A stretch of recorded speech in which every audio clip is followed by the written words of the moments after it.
Hello, I'm Sonny Williams. I'm up here on the International Space Station. So this is Node 2. This is a really cool module.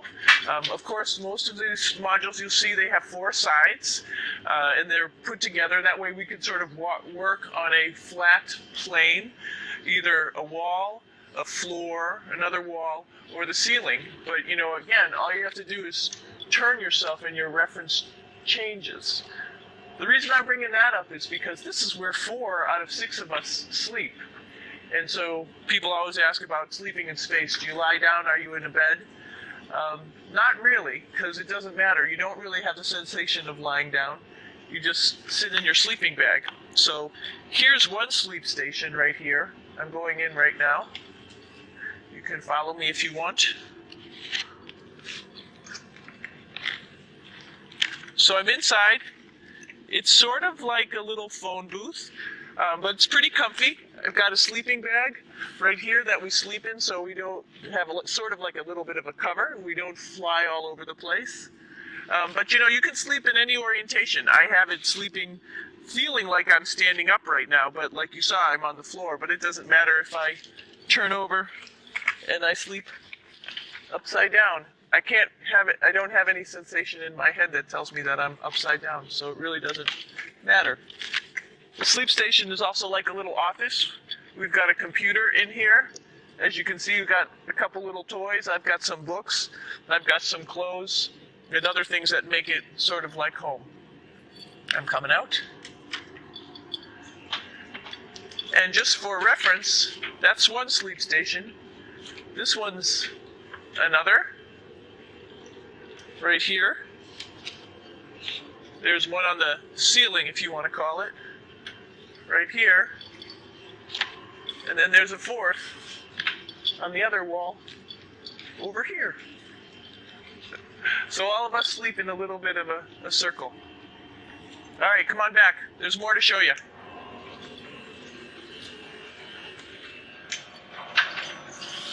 I know that there's some questions about how to use the bathroom, and how do you actually live in space like normal, like at home. I mentioned real quickly about getting up in the morning and brushing your teeth and washing your face. Well, how do you do that? Well, here is the bathroom, essentially. You get up in the morning, and we have a little kit, and it has all the essential things that you need, like your toothbrush and toothpaste and brush. See how much better the brush makes my hair look?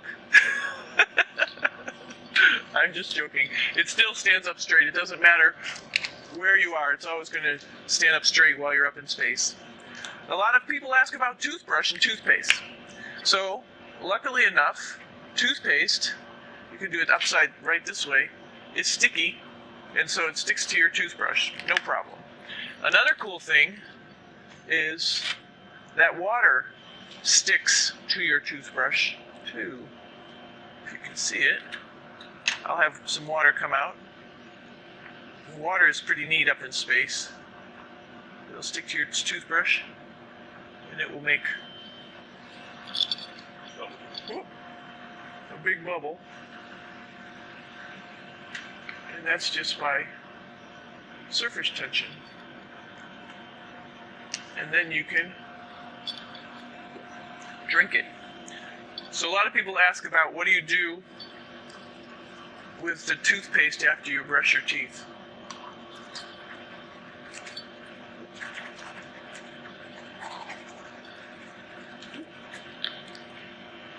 Two options. Swallow it, and it's sort of like mouthwash, but it tastes a little gross. Or you can just spit it out in a paper towel, and then you don't have to worry about it. Swallowing thing I wouldn't recommend at home. I'm only up here for 4 months, so it's not that bad. One of the most pressing questions about living in space, of course, is the bathroom. So let's take a look at that little piece of work. Come on in.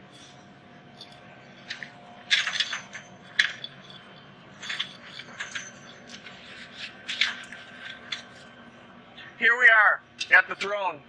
This is awesome. You might see the little You might have noticed a little moon on the outside. This is our orbital outhouse right here.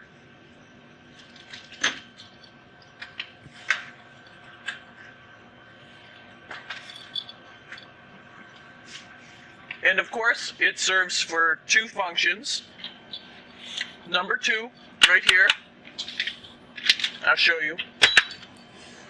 But you see it's pretty small, so you have to have pretty good aim, and you be ready to make sure things get let go the right direction. And it smells a little bit, so I'm closing it up. And that's, of course, for number two. And this guy right here is for number one. So there's sort of two slightly separate functions, but you can do a little, essentially both, by hanging on right here and doing number one and number two. I might add it's color coded, so you really don't get it mixed up, which is nice. This is yellows for number one. And also, there's a selection of paper. People always ask about toilet paper. What do you do with toilet paper? What kind of toilet paper do you have? We have gloves just because sometimes it does get messy.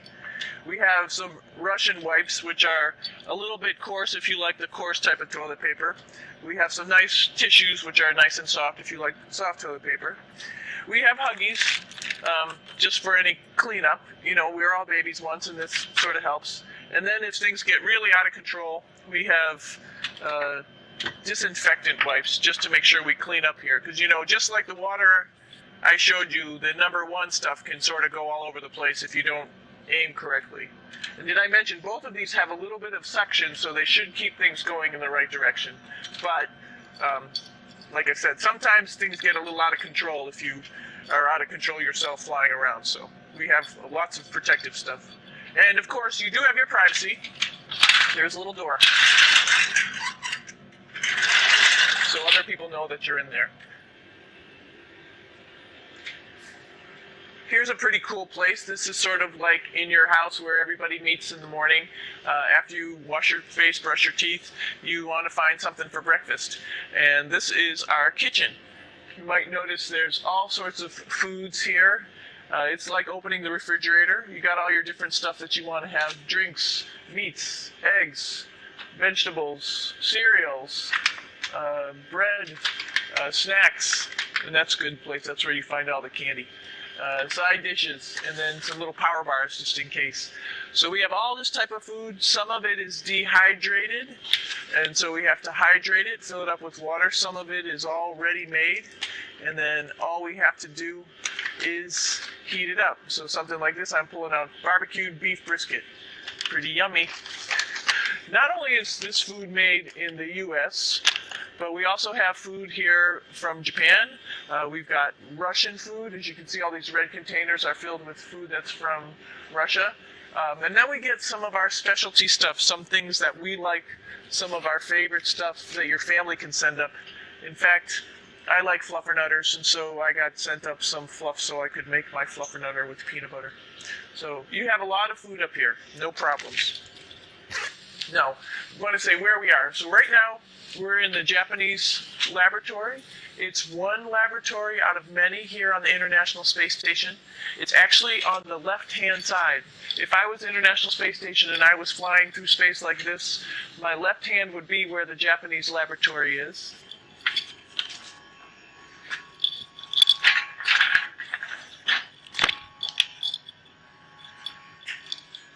So now again, we're on the right-hand side, all the way on the right of the International Space Station. This is Columbus, the European module. It has science experiments all over. You can see it looks a little bit crowded. And here we do a lot of our medical experiments.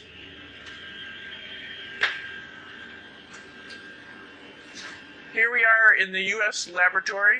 Again, this is a laboratory with science experiments on all of the walls here, all sorts of stuff that we do. And one of the things we also do is we exercise. We have some exercise equipment on board the space station. We need to do that because we lose bone density and muscle mass while we're up here, and that's a result of not having to fight against gravity. So how we keep ourselves in shape are with a bike, a treadmill, and a weightlifting machine. This is the bike. you notice the clipped pedals. So all you need to do is actually clip your feet in, and then you can start pedaling. You don't need a seat because you don't sit down. Actually, I haven't sat down for 6 months now, so you don't need any type of seat. Just make sure you're held in with your pedals. You probably see that the bike bounces around a little bit. As I move it, it's not steady and held to the wall firmly. And the reason for that is the space station is pretty big. You saw that there's also solar arrays on the space station. If we start putting any forces into the space station, it's going to make those solar arrays bounce around a little bit. So to prevent that, the machines bounce around a little bit, move around a little bit, and that way we don't put any forces onto the structure of the spacecraft out to the solar arrays. All right, a little farther on. Come on.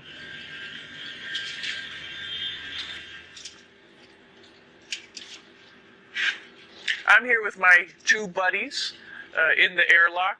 Actually, these are two spacesuits that are ready, primed up to go outside, as we call it, to go do a spacewalk in case we have to do anything outside. Some of the things we do outside are just like inside repairs. We have a lot of electrical boxes and machinery and solar arrays, in fact, that I talked about earlier, that are outside, and sometimes they don't work quite right. Remember, space is really cold and really hot, and it's also the vacuum of space with no pressure, and so some of the equipment doesn't work well all the time. So we might have to go out and do a spacewalk. Right behind me is actually the hatch that you go out into space, and right now we have it filled up with a couple other spacesuits because we've got 4 of them up here and some of our tools. But right behind here is the hatch in which you actually go right outside into the vacuum of space. The spacesuit is pretty big, as you can see. It's like being a football player. Part of the reason it's so big and bulky is because of this backside, this backpack. It's like going on a hike with a backpack, but the backpack and the suit weighs about 300 pounds. Luckily, in space, nothing really weighs anything, so you don't feel that it's so heavy. But we need to have such a big suit because that guy back there is essentially the heart of the spacecraft. I call this actually a spacecraft. It has all the oxygen for you. It has all the carbon dioxide removal system for you. It also has a heating and cooling system to make sure to regulate our body temperatures while we're outside. It also has a computer, so it tells you on a display here if there's anything that's going wrong with the suit, if we're running out of oxygen, if we have too much carbon dioxide, or any type of electrical problem. So it's a pretty awesome little spacecraft, and actually got to go out, use my little spacecraft a couple times, and it worked like a charm. Lucky that it works very nice. You might want to see what the helmet looks like. It's pretty cool too. We don't usually go out like this, so you usually can see when the helmet's open. So you can see what it looks like inside. Somebody's little head would be inside of here. So you can see, you can turn your head all the way around while you're inside of there, but the helmet stays still. So that's determines your how far you could see. And it's usually pretty sunny out there, so we have to wear our sunglasses, and this is our sunglasses right here, which make you look pretty cool.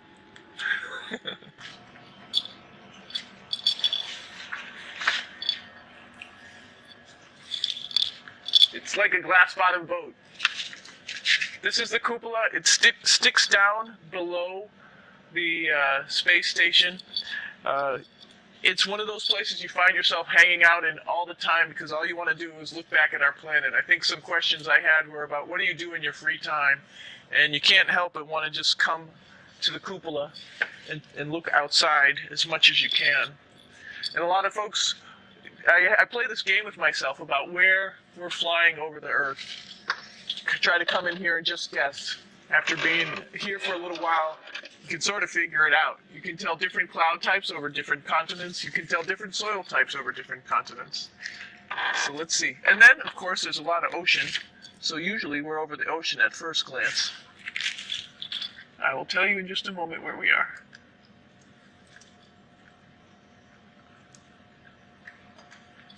Well, there we go. So right now we are right over Africa. It's a little bit cloudy, as you can tell. So we're right over the continent of Africa. Hey, what's that? I think that's a Soyuz spacecraft. That's the spacecraft that's taken us home to planet Earth today.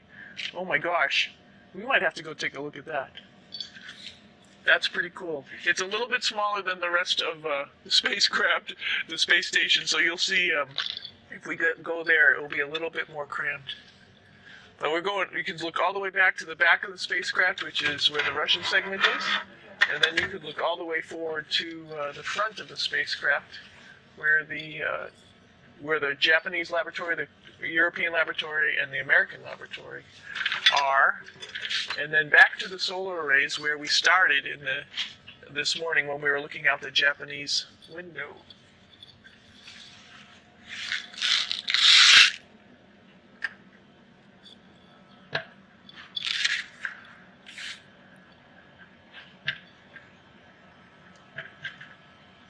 So other questions that were here are, what would you recommend as a job, and to what type of person would want to be an astronaut? I think people who would like to explore, of course people who like math and science, that's what this is all about.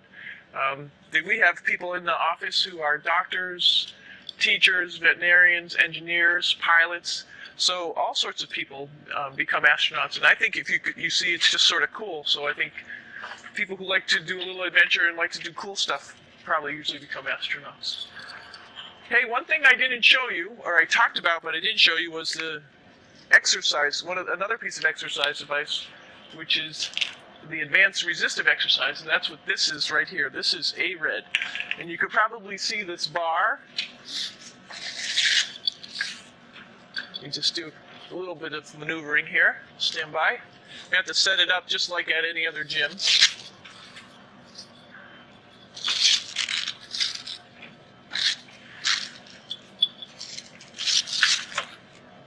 Hold on. Show you how this works.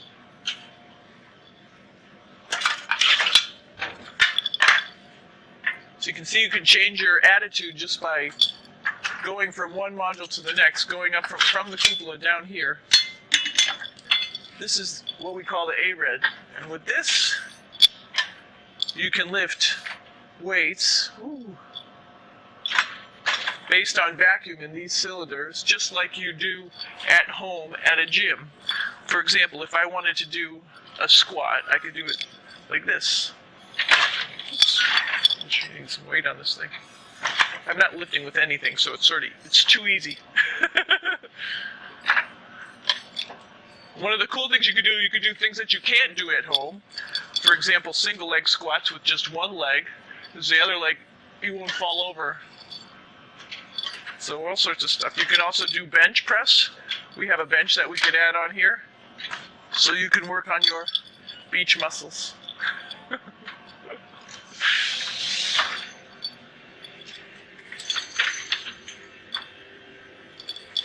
Hey, Aki, what are you doing down there?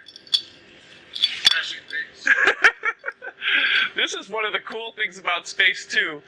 It sort of looks like there's a big old hole here, but you don't even think twice about it. You could just jump over the hole, or if you want, you can go jump into the hole.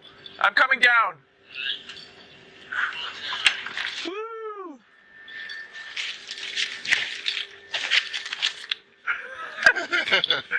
Then you can come right back up again, like Superman. Woo!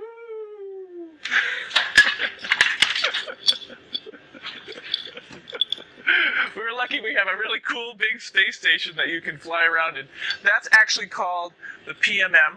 You might have saw it out the window. It's a big silver canister. What's really great about that is it's essentially our closet in our pantry, or whatever you want to call it. We have extra food down there. We have extra clothes. We actually throw the trash out down there. So it's nice and organized, and we have all of our stuff that we need while we're working in all these other modules all stowed in this location down here. And it's a lot of fun to play in. So we're going into the Russian segment. Be ready. You don't need a passport either.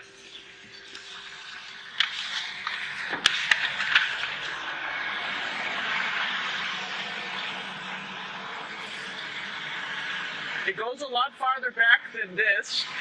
We'll go take a trip and say hello to the boys down there in just a minute. Well, let's do that first, actually, and then we'll go down to the Soyuz at the very end. This is Yevgeny. Doing a little tour.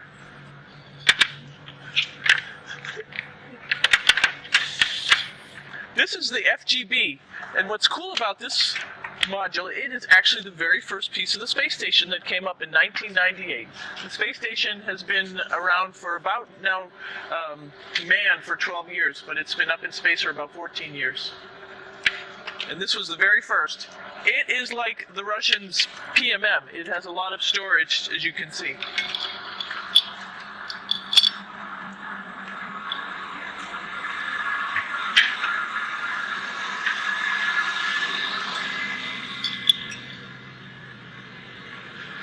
Можно? Снимаем. Чуть-чуть. So here we are in the heart of the space station, really. This is the service module. This is the central post. In case we had any problems, I know a couple of the questions were about what type of things do you have to worry about. And some of the things we have to worry about in space are fire. If we had a fire, if we had a depressurization, like we were hit by a micrometeorite and it made a hole, or if we had some type of toxic atmosphere. We use ammonia for our radiator, so there is a possibility that ammonia could come into the vehicle, and then it would be bad for all of us. If we have any of those problems, we come right here, which we call the central post. It is the main heart of the space station. It was also the first computers that came up here that ran the space station. And so behind this wall right here are these main computers. So we gather here as a group of 3 or 6 and then figure out how we're going to either fight the fire, patch the hole, or solve the toxic spill. And what's cool about this module, of course, it's the central post. It also has great windows right down toward Earth. It has controls to fly in visiting spacecraft if they need some assistance right here. It has Russian computers as well as American computers to help us control anything we need to on the space station. There's a couple of our crewmates back there, Oleg Novinsky on the right and Yuri Malenchenko on the left. And there's also a second bathroom here, which is really cool because 6 of us going to one bathroom is really tough. And so there's one bathroom here and one bathroom on the other side where I showed you. And you can probably see on the wall behind Oleg and Yuri some of the heroes of the space program. Sergei Korolev, who was a chief designer of putting men into space, and of course on the right-hand side, Yuri Gagarin, the first man to go into space. So just remind us of our roots. Yuri, what are you doing? Что делать? Making coffee. Oh. Black coffee. Looks good. Okay. Спасибо. We're going to check out our Soyuz real quick. Make sure it's ready to go. All right, back to the Soyuz.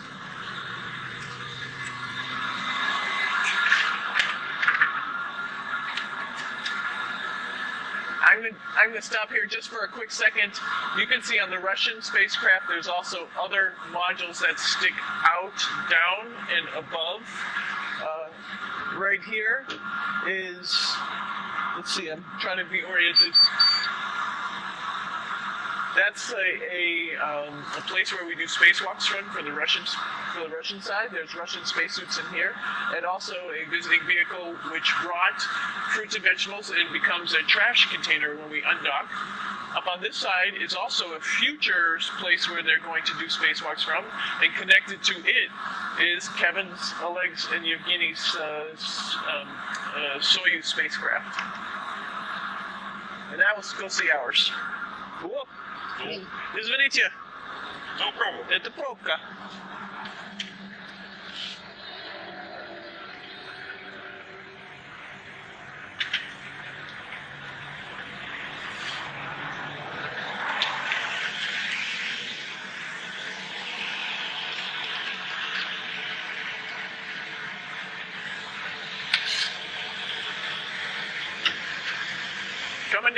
down.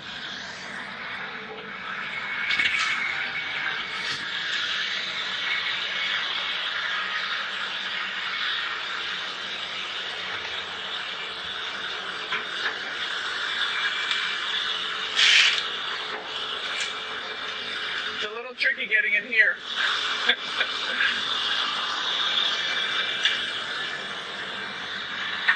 This is the docking probe right here, this big thing. This helps us connect to the spacecraft. This probe actually sticks into this cone, and that's how the spacecraft, our Soyuz, becomes connected to the ISS initially. That is then replaced by clamps, which are around here, that will allow the two spacecraft to be stuck together. And then you can remove the probe in the cone.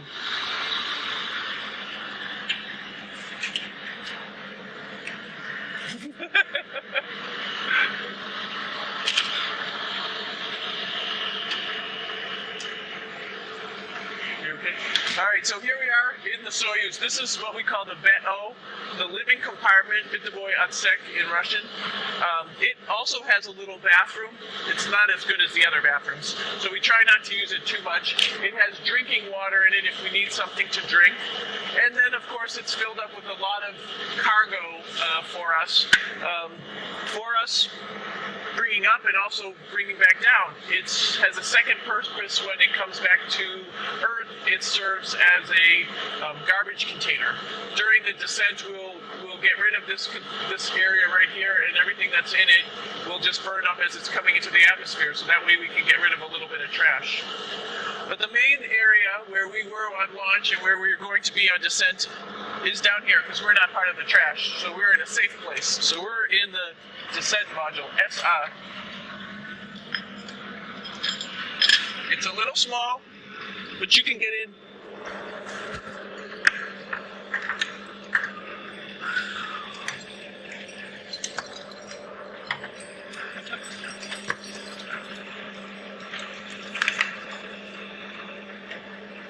Not sure how well you can see in here.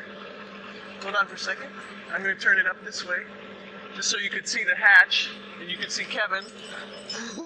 It's a little bit small, but we'll come in and show you around. You coming in? Probably not. Okay.